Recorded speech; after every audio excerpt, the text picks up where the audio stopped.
She's defective. She's a defective person. And we don't need another defective person as President of the United States. We just had that.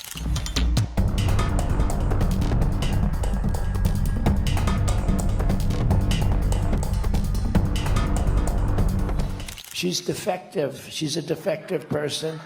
And we don't need another defective person as President of the United States. We just had that. I think if she were a Democrat, it would have been, it's much easier to be a Democrat, let me put it that way.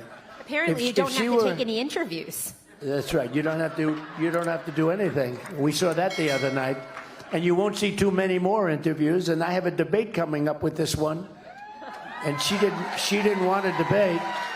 She didn't want to debate. They were not happy about it, but they got the network that they wanted. This network is the worst of all. What's happening to our country is being poisoned, and your schools and your children are suffering greatly because they're going into the classrooms, they're taking the seats, and they don't even speak English. It's crazy. And we have our people that aren't going into a classroom. We have students that were there last year. They're not allowed into the school this year.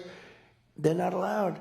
It's crazy. We have our veterans sleeping on the streets, and we have illegal immigrants coming into our country living in luxury hotels above where the veterans are. Your kid goes to school and comes home a few days later with an operation.